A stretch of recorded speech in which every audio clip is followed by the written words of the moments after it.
नमस्कार दोस्तों, के एग्ज़ाम फाइट में आपका स्वागत है। कैसे हैं आप सभी? उम्मीद है आप सभी सही होंगे और आपकी UP PCL T G 2, BARC, UPRVNL T G 2, NPCIL आदि परीक्षाओं की तैयारी अच्छी चल रही होगी। दोस्तों, इन सभी परीक्षाओं को ध्यान में रखते हुए हमने इलेक्ट्रीशियन थ्योरी से कुछ महत्वपूर्ण प्रश्नों की सीरीज स्टार्ट की है, जो कि ये प्रश्न आपके यूथ कंपटीशन के बुक से लिए गए हैं और ये आपके आईटीआई लेवल के किसी भी एग्ज़ाम के लिए, सभी एग्ज़ाम के लिए इम्पोर्टेंट साबित होंगे। चलिए, आपका ज़्यादा टाइम ना लेते इन प्रश्नों की शुरुआत करते हैं। उससे पहले आपसे रिक्वेस्ट है, अगर आप चैनल पर नए, चैनल को सब्सक्राइब कर लीजिए और अपने दोस्तों में शेयर ज़रूर करिए। वीडियो अच्छा लगता है तो वीडियो को लाइक ज़रूर करना। आज का हमारा प्रश्न है, जो कि सॉफ्ट सोल्डरिंग के लिए सोल्डर प्रयोग करते हैं। सही उत्तर electrician solder, option number D right answer है। व्याख्या देखते हैं। मृदु सोल्डरिंग यानी सॉफ्ट सोल्डरिंग का प्रयोग इलेक्ट्रीशियन सोल्डर के रूप में होता है। सोल्डरिंग हेतु प्रयुक्त पदार्थ लेड एवं टिन होते हैं, जहाँ की लेड 75 से 20% और टिन जहाँ की 25 से 80% तक होते हैं और इनका गलनांक 400 डिग्री सेल्सियस होता है। अगला आपका दिया गया है, बंद परिपथ में ईएमएफ का बीजगणितीय योग प्रतिरोध के कारण विभव पात के बीजगणितीय योग के बराबर होता है, जिसकी डैश डैश में व्याख्या की जाती है। सही उत्तर है आपका, जो कि right answer option number C Volta का नियम सही उत्तर है। चलिए व्याख्या देख लेते हैं, जो कि काफ़ी इम्पोर्टेंट है। किसी बंद परिपथ में ईएमएफ का बीजगणितीय योग प्रतिरोध के कारण विभव पात के बीजगणितीय योग के बराबर होता है। वोल्टा नियम में व्याख्या की जाती है। इस डायग्राम भी आप देख सकते हैं। चलिए, ये फार्मूला भी आप देख सकते हैं, जो कि दिया गया वी बराबर आई आर, यहाँ पर ई बराबर आई आर भी होता है। किरचॉफ का वोल्टेज नियम है ये। चलिए, अगला प्रश्न आपका है, जो कि एक लूप के आसपास के सभी वोल्टेजों का योग शून्य के बराबर होता है। इस घटना को डैश डैश कहते हैं। राइट आंसर किरचॉफ का दूसरा नियम सही उत्तर होगा। चलिए, फिर से आपको बताना चाहेंगे, एक लूप के आसपास के सभी वोल्टेजों का योग शून्य के बराबर होता है। इस घटना को किरचॉफ का दूसरा नियम कहते हैं। दूसरे शब्दों में, किसी बंद डीसी परिपथ के किसी बंद लूप अर्थात मेष में आरोपित विद्युत वाहक बलों का बीजगणितीय योग उस लूप या मेष की प्रत्येक शाखा में हुए वोल्टेज ड्रॉपों का बीजगणितीय योग तुल्य होता है, जो कि फार्मूला देख सकते हैं, अभी हमने आपको बताया। और यहाँ पर आपको बताना चाहेंगे, किरचॉफ का वोल्टेज नियम और किरचॉफ का वोल्टेज नियम के अनुसार फार्मूला भी देख सकते हैं। V1 प्लस V4 बराबर इक्वल में आपका V2 plus V3 plus V5 होता है। चलिए, अगला है, निम्नलिखित में से कौन से जनरेटर में फील्ड और आर्मेचर के कारण पैदा होने वाले ओमिक ड्रॉप के कारण टर्मिनल वोल्टेज प्रेरित ईएमएफ से कम होता है? सही उत्तर है सीरीज जनरेटर, राइट आंसर है। चलिए, सीरीज जनरेटर फील्ड और आर्मेचर के कारण पैदा होने वाले ओमिक ड्रॉप के कारण टर्मिनल वोल्टेज प्रेरित ईएमएफ से कम होता है। देख सकते हैं फार्मूला। अगला है, तारों के जोड़ को अस्थायी प्रकृति देने की प्रक्रिया को डैश डैश कहा जाता है। सही उत्तर सोल्डरिंग कहते हैं। सही उत्तर है। चलिए, तारों के जोड़ को स्थायी प्रकृति देने की प्रक्रिया को सोल्डरिंग कहा जाता है। सोल्डर पदार्थ का गलनांक जोड़े जाने वाले तारों के गलनांक की अपेक्षा न्यून होता है। मृदु टाका यानी सॉफ्ट सोल्डर में टिन 25 से 80% होता है, लेड 75 से 80% होता है। कठोर टाका में देख सकते हैं, ब्रास सोल्डर जो होता है 50 से 75% कापर होता है, जो कि 50 से 25% जिंक होता है। सिल्वर शोल्डर में देख सकते हैं 20 से 33% कापर होता है और 80 से 67% चांदी होती है। चलिए, ये पूरे मान आप जरूर याद रखें, ये आपके एग्ज़ाम में पूछे जाते हैं। कठोर शोल्डर के साथ बोरेक्स नामक फ्लक्स का उपयोग किया जाता है, जबकि मृदु शोल्डर के साथ अमोनियम क्लोराइड तथा जिंक क्लोराइड नामक फ्लक्सों का प्रयोग किया जाता है। अगला प्रश्न है, जब एक तार या पदार्थ के एक टुकड़े को एक परिपथ में प्रतिरोध उत्पन्न करने के लिए एक घटक के रूप में प्रयोग किया जाता है तो इसे डेड डैश कहा जाता है। सही उत्तर आपका है जो कि रजिस्टर कहते हैं, राइट आंसर है। चलिए यहाँ पर हम देखते हैं इसके बारे में पूरी जानकारी देख लेते हैं। प्रतिरोध का वह गुण जो विद्युत धारा के मार्ग में बाधा उत्पन्न करता है, अर्थात किसी परिपथ में प्रतिरोध उत्पन्न करने के लिए एक घटक के रूप में प्रयोग किया जाता है, प्रतिरोधक कहलाता है। इसका मात्रक ओम होता है और कैपेसिटर वोल्टेज परिवर्तन का विरोध करता है। इंडक्टर धारा परिवर्तन का विरोध करता है, जो कि ये सारी जानकारी आप जरूर याद रखें। अगला है बैटरी ईएमएफ जो एक मेष में दक्षिणावर्त दिशा में करंट के प्रवाह करने के कारण बनता है, उसे डेड डैश के रूप में जाना जाता है। सही उत्तर है धनात्मक ईएमएफ के रूप में जानते हैं, ये इसका सही उत्तर है। चलिए बैटरी ईएमएफ जो एक मेष में दक्षिणावर्त यानी क्लॉकवाइज दिशा में धारा प्रवाह का कारण बनता है, उसे धनात्मक ईएमएफ के रूप में जाना जाता है, तथा जो वार्मावर्त यानी एंटी क्लॉकवाइज दिशा में धारा प्रवाह का कारण बनता है, उसे ऋणात्मक ईएमएफ जाना जाता है। चलिए अगला प्रश्न है डीसी परिपथ में ऊर्जा डेड डैश के गुणनफल के बराबर होता है। सही उत्तर है वोल्टेज और करंट यानी विद्युत प्रवाह के गुणनफल के बराबर होता है, ये इसका सही उत्तर है, जो कि देख सकते हैं। अगला है एक निश्चित तापमान के बाद प्रति डिग्री सेंटीग्रेड तापमान वृद्धि के साथ प्रतिरोधक के प्रतिरोध में वृद्धि को डेड डैश कहा जाता है। राइट आंसर प्रतिरोध का तापमान गुणांक, ऑप्शन नंबर बी सही उत्तर है। चलिए आपको बताना चाहेंगे एक निश्चित तापमान के बाद प्रति डिग्री सेंटीग्रेड तापमान वृद्धि के साथ प्रतिरोधक के प्रतिरोध में वृद्धि को तापमान गुणांक कहते हैं। प्रतिरोध ताप गुणांक फार्मूला देख सकते हैं, प्रतिरोध में वृद्धि अपान मूल प्रतिरोध गुणे तापमान में वृद्धि देख सकते हैं, जो कि ये फार्मूले से आपके एग्जाम में सवाल ज़्यादा बनते हैं। जैसा कि चालक का प्रतिरोध ताप गुणांक धनात्मक होता है, अर्धचालक तथा कुचालक का प्रतिरोध ताप गुणांक ऋणात्मक होता है। अगला है डेड डैश तारों के संयुक्त को एक स्थायी प्रकृति दी जा सकती है। सही उत्तर है आपका ऑप्शन नंबर ए सोल्डरिंग द्वारा, ये इसका सही उत्तर है।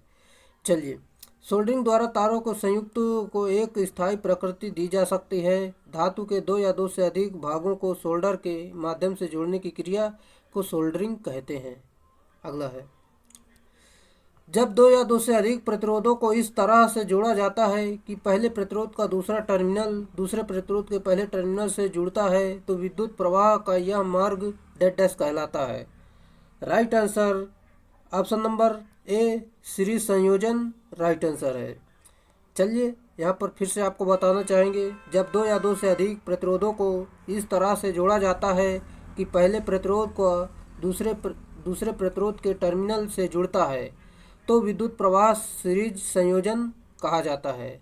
श्रेणी यानी सीरीज संयोजन में धारा का मान एक समान होता है तथा वोल्टेज का पतन ड्रॉप होता है। चलिए श्रेणी क्रम में संयोजित प्रतिरोधों का तुल्य जो कि आर इक्विवेलेंट बराबर फार्मूला होता है R1 + R2 + R3, इस प्रकार जोड़ सकते हैं। अगला है टाँका लगाने यानी सोल्डरिंग का मुख्य उद्देश्य है। सही उत्तर है आपका ऑप्शन नंबर यहाँ पर हो जाएगा सी तारों के संयोजन को स्थायी प्रकृति देना, राइट आंसर है। चलिए टाँका लगाने का मुख्य उद्देश्य तारों के संयोजन को स्थायी प्रकृति देना होता है। मृदु टाँका हेतु लेड तथा टिन का संयोजन होता है। सोल्डरिंग दो प्रकार की होते हैं, जैसे कि मृदु सोल्डर जो कि यहाँ पर देख सकते हैं कठोर सोल्डरिंग में 600 डिग्री सेल्सियस होता है। अगला है किसी कुंडली का कुंडलन का प्रतिरोध डेड यानी दोस्तों आपका किसी कुंडली का कुंडलन प्रतिरोध निम्नलिखित द्वारा बढ़ाया जा सकता है। सही उत्तर है ऑप्शन नंबर सी, जो कि यहाँ पर हम देखते हैं जैसे कि फेरों की संख्या बढ़ाकर या पतले तार का प्रयोग करके। ऑप्शन नंबर सी सही उत्तर है। चलिए किसी कुंडली का प्रतिरोध फेरों की संख्या बढ़ाकर या पतले तारों का प्रयोग करके बढ़ाया जा सकता है। फार्मूला देख सकते हैं जो कि दिया गया। अगले प्रश्न पर चलते हैं। ड्राई सोल्डर एक इलेक्ट्रॉनिक परिपथ है जिसका परिणाम हो सकता है। सही उत्तर आपका है ऑप्शन नंबर डी, जो कि ड्राई सोल्डर नामक कोई पद नहीं होता है, ये इसका सही उत्तर है। चलिए बताते हैं आपको। ड्राई सोल्डर एक इलेक्ट्रॉनिक परिपथ है जिसका परिणाम कुछ नहीं होता है। सोल्डर एक मिश्र धातु है, यह टिन तथा लेड से मिलकर बनता है। इलेक्ट्रॉनिक परिपथ में टाँका लगाने हेतु प्रयोग होता है इसका। चलिए अगला है। धारा का वहन करने वाला एक तांबा सीधा कंडक्टर एक रिंग के अक्ष के साथ पड़ता है। रिंग पर एक बल डालेगा यदि रिंग। सही उत्तर आपका है ऑप्शन नंबर ए, धारा का वहन करता है, राइट आंसर है। चलिए हम यहाँ पर देखते हैं। धारा का प्रवाह करने वाला एक लंबा सीधा चालक एक रिंग के अक्ष के साथ पड़ता है। चालक रिंग पर एक बल डालेगा यदि रिंग धारा का वहन करता है, क्योंकि जब एक तार चालक में धारा प्रवाहित होगी तो कोई बल एक दूसरे पर आरोपित नहीं होगा। चुंबकीय बल हेतु दोनों तारों में धारा का प्रवाह होना जरूरी होता है, चाहे वो एक समान दिशा में हो या विपरीत दिशा में हो। अगला है। टंगस्टन फिलामेंट का प्रतिरोध है। सही उत्तर है। लगाई गई वोल्टेज में वृद्धि के साथ बढ़ता है, राइट आंसर है। चलिए यहाँ पर आपको फिर से बताना चाहेंगे। टंगस्टन फिलामेंट का प्रतिरोध लगाई गई वोल्टेज में वृद्धि के साथ बढ़ता है, क्योंकि टंगस्टन एक शुद्ध पदार्थ अर्थात टंगस्टन का प्रतिरोध ताप गुणांक धनात्मक होता है। ताप बढ़ने पर इसका प्रतिरोध बढ़ता है। फार्मूला देख सकते हैं जो कि दिया गया है। अगला है। अगला आपका दिया गया है, दिए गए परिपथ में धारा का मान आपको बताना है। पहले तो यहाँ पर आपको रेजिस्टेंस निकाल लेना है, फिर धारा का मान आप यहाँ से निकाल सकते हैं, जो कि I बराबर फार्मूला होता है V/R। यहाँ पर रजिस्टर आपको निकालना है, जो कि यहाँ पर पूरा प्रतिरोध जो कि दिए गए हैं यहाँ पर। पहले तो आप यहाँ पर दोनों को श्रेणी क्रम में जोड़ लेंगे, जो कि 30 और 30 जो कि सीरीज में है, इनको जोड़ लेंगे, फिर इसके साथ समांतर में जोड़ लेंगे तो आपका यहाँ पर आ जाएगा, आपका रेजिस्टेंस आ जाएगा जो कि 20 ओम। 20 ओम आने के बाद आपका धारा बराबर फार्मूला हमने आपको बताया V/R होता है। V का मान 2 दिया गया है जो कि देख सकते हैं, R का मान 20 निकाला, यहाँ पर भाग दे देंगे तो 1/10 एम्पियर सही उत्तर हो जाएगा। Option number C right answer है। अगले प्रश्न पर चलते हैं। अगला प्रश्न आपका दिया गया है, यहाँ पर हम देखते हैं 3 प्रतिरोध R1, R2 और R3 समांतर में जुड़े हैं। R1 बड़ा है, R2 बड़ा है R3 से। यदि एक अतिरिक्त प्रतिरोध R4 इसके समांतर में जोड़ दिया जाए तो कुल तुल्य प्रतिरोध कितना होगा। राइट आंसर आपका हो जाएगा यहाँ पर, जैसे कि R3 से कम होगा, ये इसका सही उत्तर है।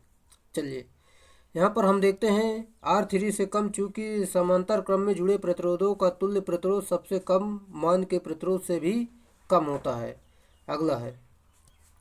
एक प्रतिरोध में रंगों के बैंड का क्रम ब्राउन, काला, हरा और सुनहरा प्रतिरोध का मान कितना होगा।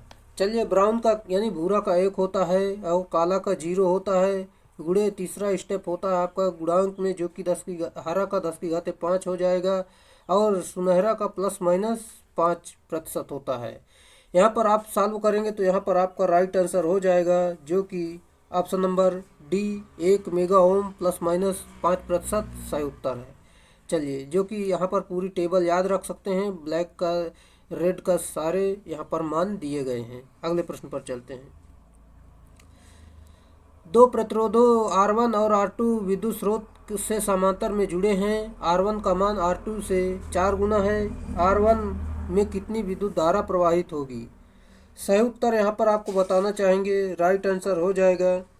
यहाँ पर पहले तो इसे देखते हैं, जो कि यहाँ पर इस प्रकार इसे सॉल्व करते हैं। R1 का मान R2 4 गुना ज़्यादा है, जैसे कि R1 बराबर R4R2, यानी R2 बराबर निकालेंगे तो R1/4 धारा प्रतिरोध के व्युत्क्रमानुपाती होता है। यहाँ पर इस प्रकार देख सकते हैं। फिर इसके आगे चलेंगे तो R1 का प्रतिरोध R2 से 4 गुना अधिक होगा, यानी R1 में धारा R2 में प्रवाहित धारा का 1/4 होगी, जो कि यहाँ पर ऑप्शन नंबर डी R2 की 1/4 होगी। ये इसका सही उत्तर है। चलिए, दिष्ट धारा के मामले में क्या है? सही उत्तर है आपका, यहाँ पर देख सकते हैं, आपका राइट आंसर हो जाएगा। दिष्ट धारा यानी जो डीसी होती है, यह धारा केवल एक ही दिशा में प्रवाहित होती है। राइट आंसर है।